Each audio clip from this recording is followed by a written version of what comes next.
Hello and welcome to a special episode of Rolling Through Realms. If you follow this channel, you might have seen our videos where my cats made their own D&D characters. We had a Dwarven Bard, an Eldritch Knight half-orc fighter, and of course our Aasimar Warlock.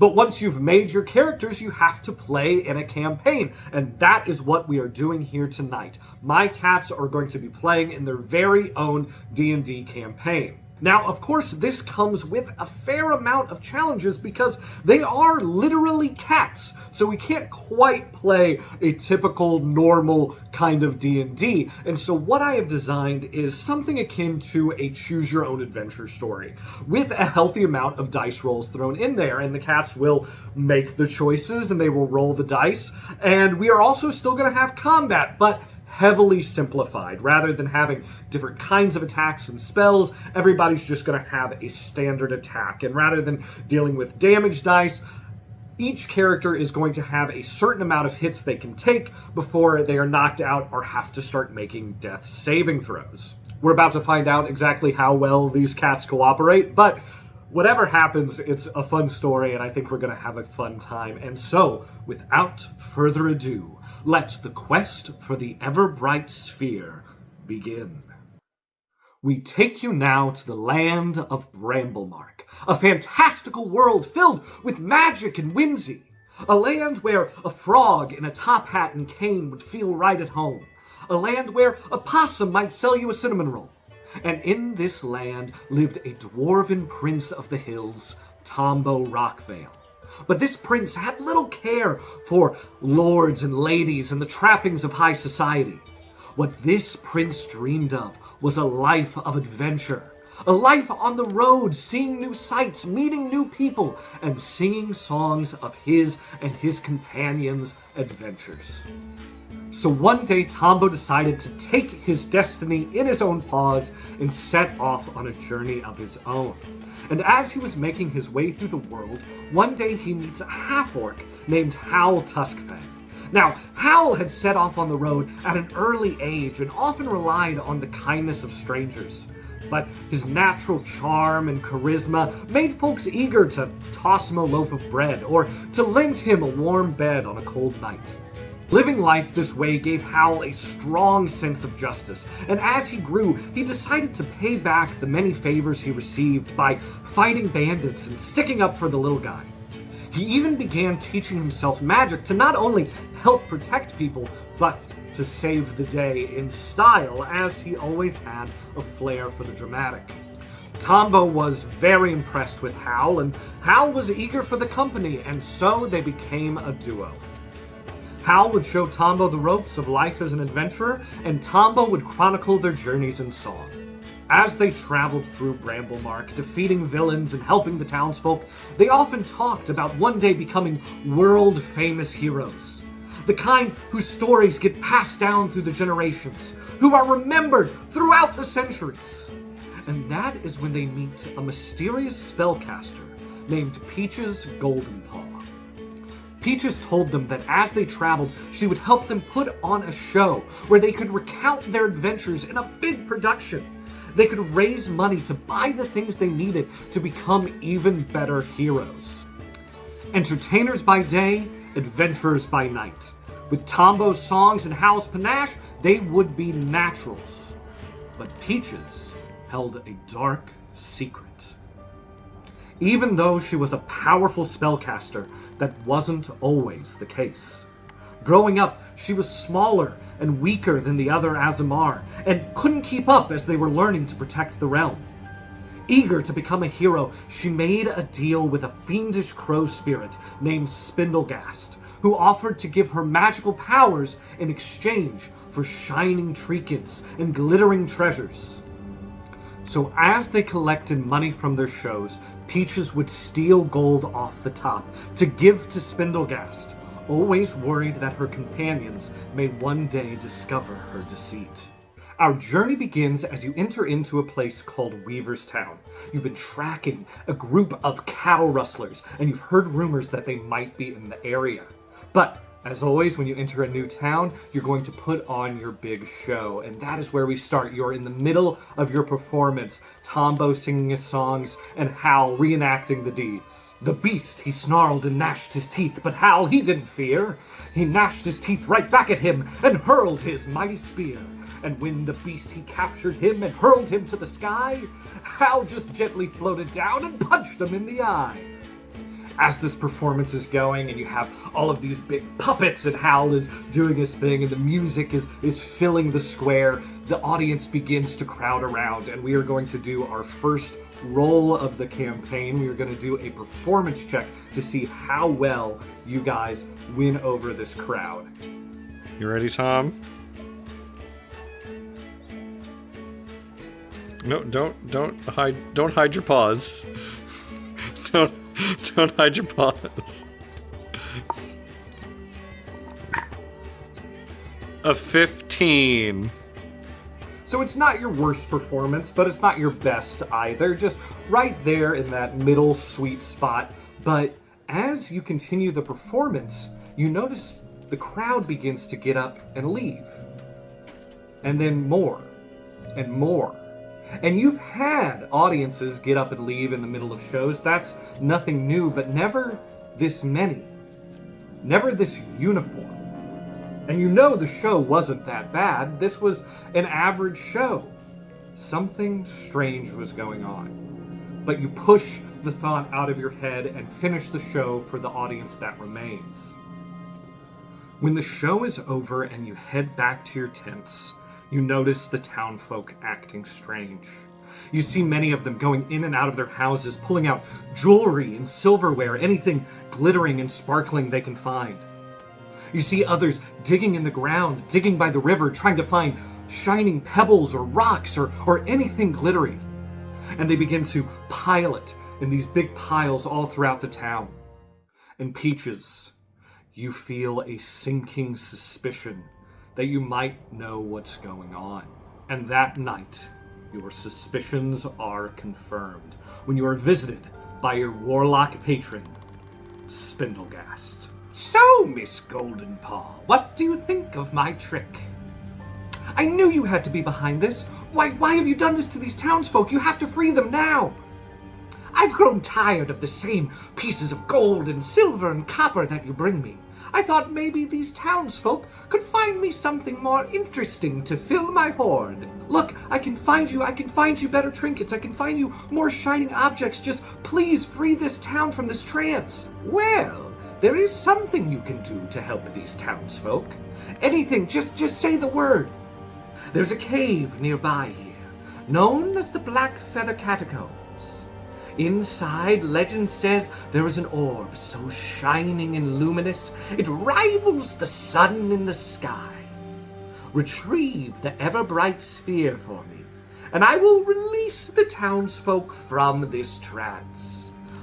But be warned, the catacombs are filled with spirits of cursed knights. Your journey will be a treacherous one, but if you want to free the townsfolk, you'll have to get the sphere. Good luck. Farewell. You wake up the next morning. Peaches, do you tell Hal and Tombo the truth, or do you try and deceive them? Okay, Peaches. Truth or deception? Deception. Deception it is. Hal, Tombo, I've had a vision. You've had a vision? A vision of what? I know how we can save the townsfolk. Is this a spellcaster thing? It's an Azamar thing, you wouldn't understand. But there's a cave nearby, and inside there's something called the Everbright Sphere, and if we can find it, we can free the town from this trance. Alright, Peaches, we're going to need a deception roll. Go ahead. Alright, so I've got the tray right here. I think Dad's gonna roll these for you, okay, Peaches? You ready? Oh, that's a 16. You deceived them. And you have managed to fool your compatriots. So Hal says, we have no time to lose. Let's go! But before you start your journey, you have to get prepared, and so you look for a shop where the owner isn't under that trance, and you buy yourself some gear. Now, with an average performance, you're going to be able to buy 2 of these 4 items to take with you on your journey.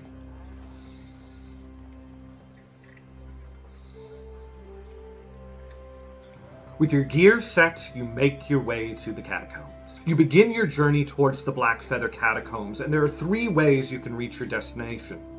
Through a dark and gloomy forest, the quickest way to reach the cave, but the deadliness of the creatures inside is only rivaled by the plants that live in this forest. You can cross over the lake, safer than the forest, but you've heard the rumors of the giant sea beasts that live under the water, and you risk disturbing them from their slumber. And then, of course, you can go through the mountains, the safest of the 3, but by far the longest. And do you want to begin your journey through the caves in the dark of night? Make your choice. And we're crossing the lake. You decide to cross over the lake. You reach the bank, you see the waters rippling gently in the breeze. And across the lake, you can see the path that will lead you to the cave. At the bank is a rowboat, and you see a tackle box inside. You look around, but you don't see any fishermen, you don't see anyone else at all. Perhaps they're all under this trance. So you decide to get in the boat, and you begin to make your way across. And I will need a survival roll. All right, we're gonna throw it, and throw it! Oh, an 8! Oh no! There's a 1. As you are rowing across this lake, hurriedly trying to reach your destination, the oars smashing against the water, disrupting this gentle pool, you hear a rumbling beneath the water, and out from the lake shoots a giant tentacle, like a tree spouting out of the water, and up from the depths, a giant squid, its eyes staring at you, the size of your rowboat. What do you do? All right, are we going to fight the Kraken or try and bribe it with some food? We're gonna bribe it with some food. You reach into the tackle box and you see it full of chum and bait and fish, and you just toss it all into the lake, where this squid gobbles it up, and after it's finished eating, it extends one of its giant tentacles to allow you to cross the lake, and you manage to finish your journey unharmed. You get out of the boat and you walk down the short path to the entrance of the Blackfeather Catacombs. And at the mouth of this cave, you see a chest covered in vines and leaves and dust, and as you clear them away, you see inscribed in this chest, property of the Candle Knight. Peaches, as Spindlegast told you, you know that these catacombs are full of the spirits of cursed knights. Do you open the chest? All right, you found this chest. Now, are you going to open it, or are you going to leave it be?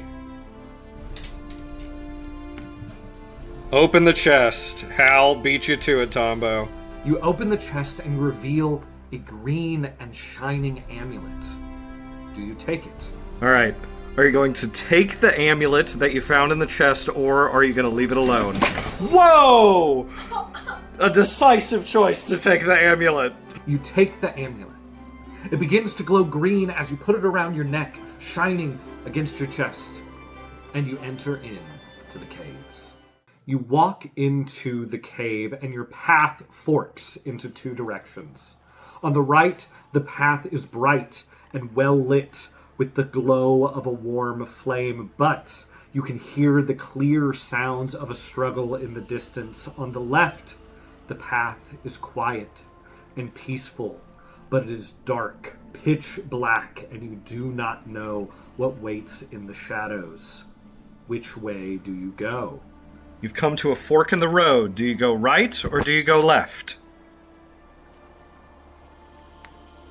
No, that way. That way. Hal. You gotta go through. Oh, is everybody being lazy now? We got 3 lazy cats. All right, left or right, Hal?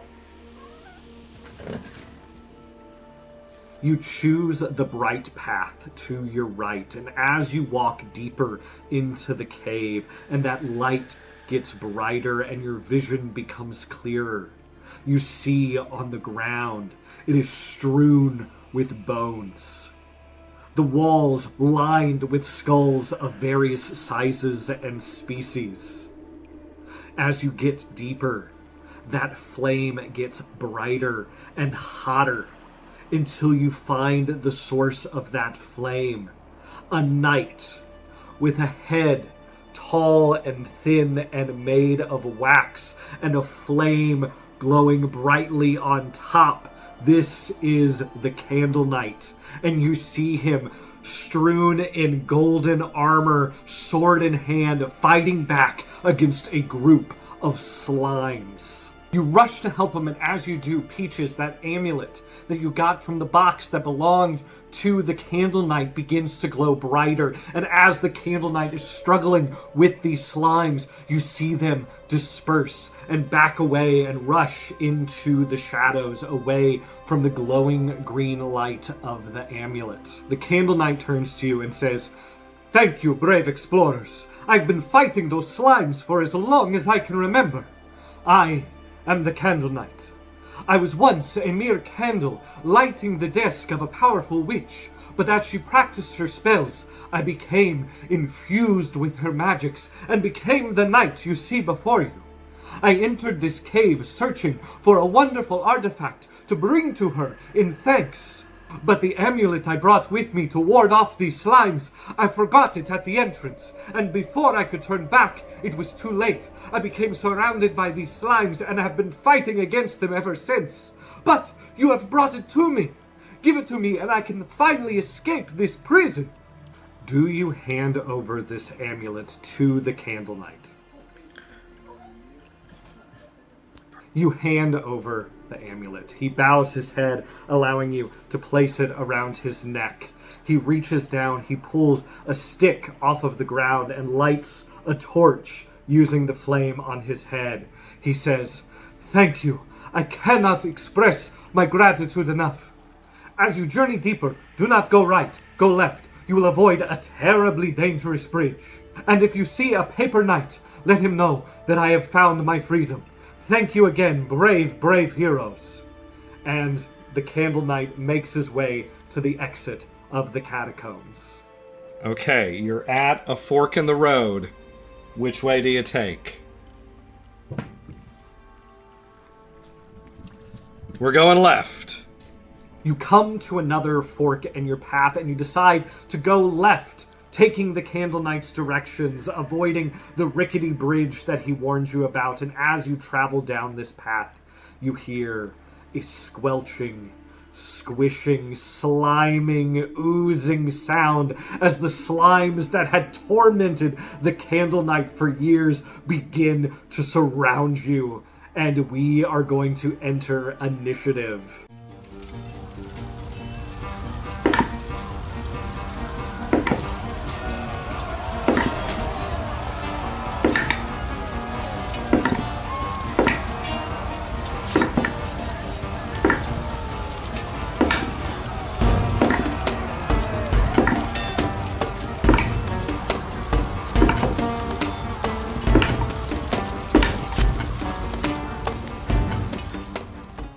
You manage to fend off these slimes, but not before one could steal your shield. You find yourself at another fork. This time on the right, you hear a low rumbling and moaning in the distance. To the left, a gentle and sad cry, and what sounds like drops of water falling into a large pool. Which way do you go? Okay, left or right?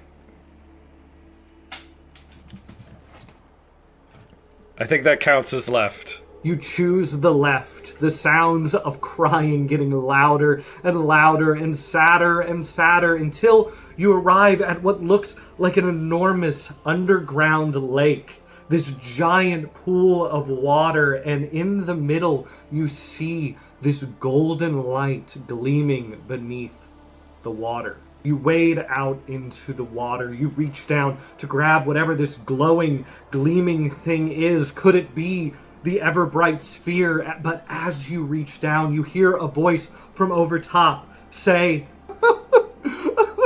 "You're not trying to steal from me, are you?" You look up and you see a young girl with long golden hair, tears streaming down her face, the droplets filling up this large pool of water. "We're sorry, we meant no offense. We're searching for something called the Everbright Sphere. We believe that it can help us save a nearby village." "Oh, no. This is not the Everbright Sphere. The Everbright Sphere is deeper in the cave. But I suppose I could give you something to help you with your journey. But you'll have to make me laugh first. But if you don't make me laugh, I'll have no choice but to curse you." Do you turn back, or do you try and make the saddest girl in the world laugh?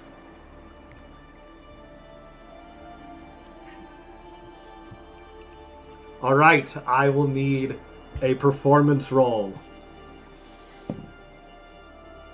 Well, you didn't get it in the box. But you rolled a 16. Oh, that was the funniest thing I've heard in quite some time. Here, take this. I hope it helps you in your journey. Good luck, brave heroes. And out of the pool of water, a health potion emerges. With no way forward in this cavern, you turn back and you head towards that sound of rumbling and moaning until you find its source. A knight with the head of a sparrow, his stomach grumbling, moaning out in hunger. He sits in front of a gate, guarding the way forward. "Won't somebody please give me something to eat? Oh, travelers, do you have anything to feed me?" You think back to the fish that you fed to the giant squid when crossing the lake. It would have been perfect for this sparrow knight, but you're all out and have nothing to feed him. "Perhaps I could nibble just one of your legs, or a hand, or even a finger, please. I'm so hungry." "Let us through and perhaps we can come back and bring you some food." "I can't let you through. I'm just too hungry." Do you want to force the Sparrow Knight to let you through, or are you going to turn back and try and find him something to eat? Fight or turn back, guys. Which one? Turning back. You turn back and you head towards the only path you haven't taken, that dark path at the entrance of the cave. You make your way down this dark path, the torch that the Candle Knight gave you lighting your way, but that flame alerts a monstrous creature that was hiding in the shadows, and out of the dark emerges a gigantic cave worm, its face a grotesque arrangement of razor-sharp teeth. It is a grotesque monster, but perhaps a perfect meal for the Sparrow Knight. It lurches towards you, and we are entering into initiative once more.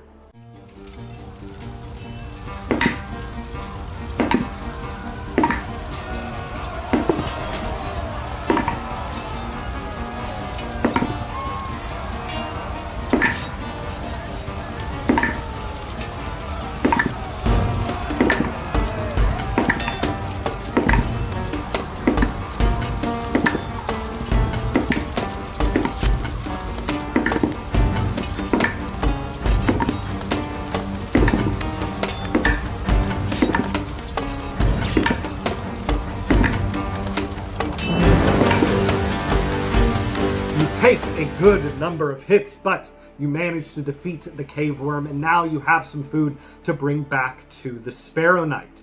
You also use your health potion to bring yourselves back up to full health.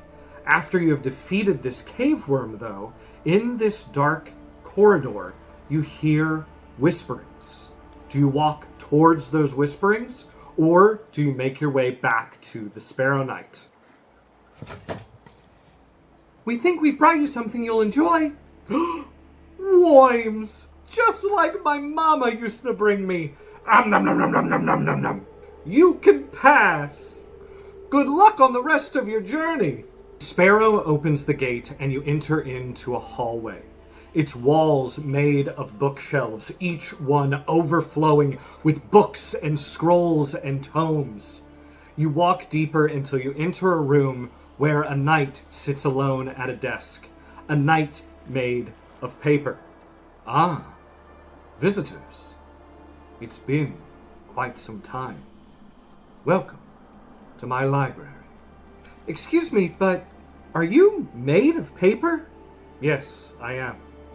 A great writer once wrote a story full of such daring, such adventure, that the pages formed into a knight themselves. I've spent many years searching for a story as grand, so that perhaps one day I could have a companion. Tell me, do you have any stories of great adventure? Well, just recently we warded off some slimes to help the Candle Knight escape, and we also defeated a giant cave worm. You freed the Candle Knight and defeated the cave beast? Normally I require those who wish to pass to offer a book to the library, but those great deeds deserve a reward. I shall allow you to pass. And the Paper Knight opens a door at the far side of the room, and you enter into another hallway. You walk down a simple stone hallway until you reach the end, where a giant knight, clad head to toe in huge, bulking armor, carrying a large axe in his mighty gauntlets, stands in front of a gate. So, you come searching for the Everbright Sphere?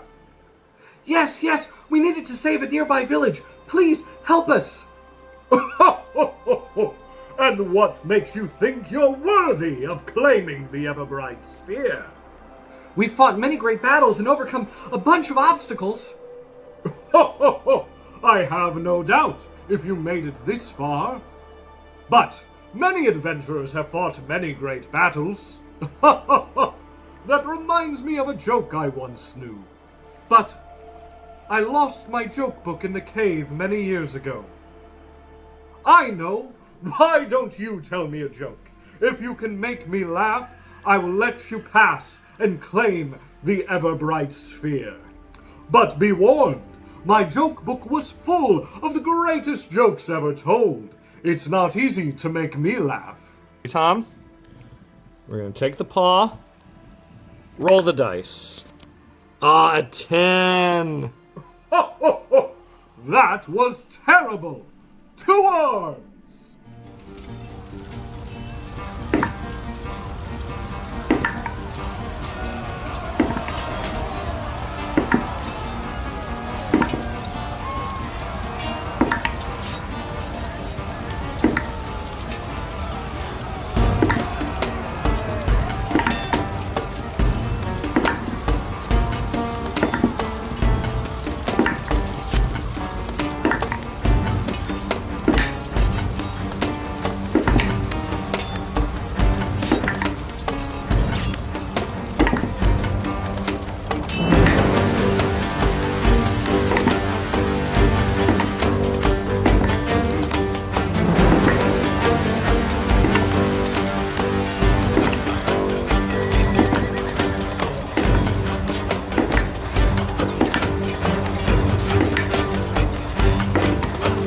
You manage to defeat the Jolly Knight, barely making it through, but you've done it.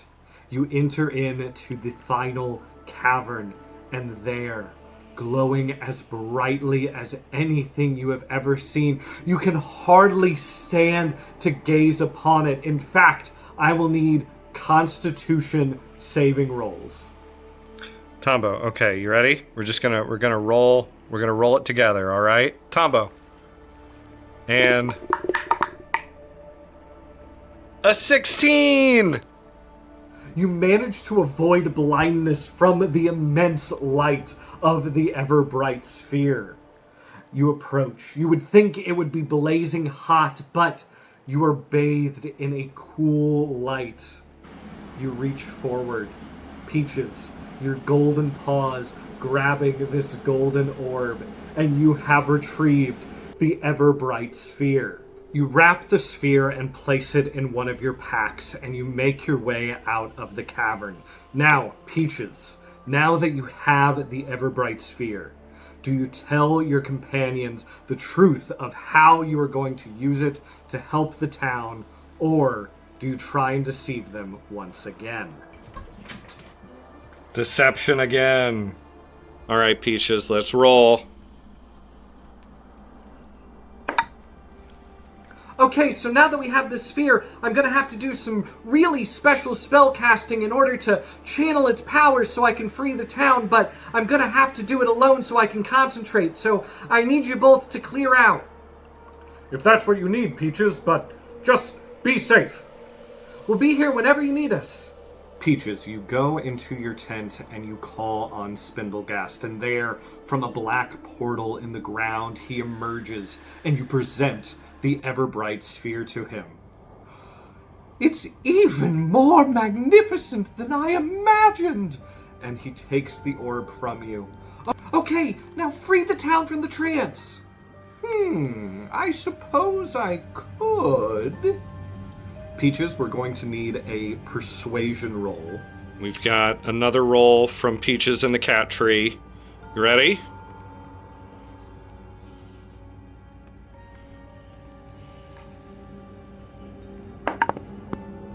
Ooh, an 11. I could free them from the trance, or I could continue having them collect shining treasures for me for eternity, including you. Peaches, I'm gonna need a Constitution save. Alright, Peaches, let's roll. Oh, an 11. Peaches, you are now under this trance. You have become trapped in your own mind. The only thing you can think about is going to collect more shining objects for Spindlegast. Hal and Tombo, as you wait for Peaches to be done, for this spell to be lifted, you notice the town remains unchanged. Nothing is happening as the minutes continue to go by, and so you go to investigate the tent, and you find the scene where Peaches is under the trance, and you see Spindlegast holding the ever-bright sphere. So you're the one who's responsible. We won't let you get away with this! Just try and stop me.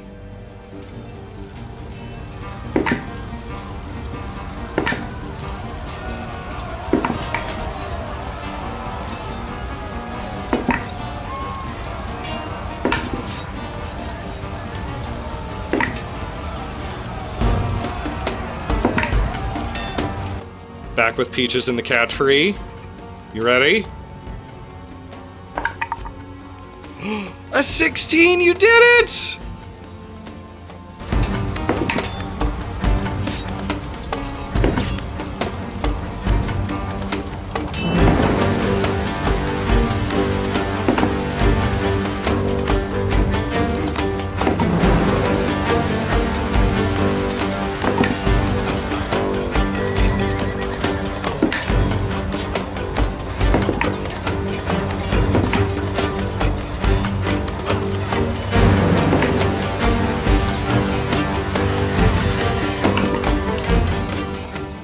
And with Peaches breaking out of her trance, you manage to defeat Spindlegast and break Weaverstown out of this trance as well. Hal and Tombo, as you are celebrating this victory, you notice in the tent, Peaches is packing her things.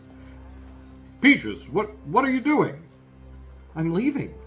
I betrayed both of you. I lied, I stole, and even if you wanted me to go on more adventures with you, now that we defeated Spindlegast, I won't have my spellcasting abilities. I'll be useless out there. I can't help anyone anymore, so I'm going. Peaches, lying to us was wrong, and stealing from us was wrong, but I think you did what you did so that you could do as much good as you could. I've seen you risk your life time and time again to help people. That doesn't mean we can trust you right away. But that doesn't mean we want you to go either. And you don't need magical powers to save people. Stay with us, Peaches. I know you'll show us how much you care about doing good, and how much you care about helping people. You really want me to stay? Of course we do. How could we put on our show without you? And there you have it. Our journey has come to an end. This was an absolute blast to do, and I hope you thoroughly enjoyed my cats playing D&D. Thanks for watching.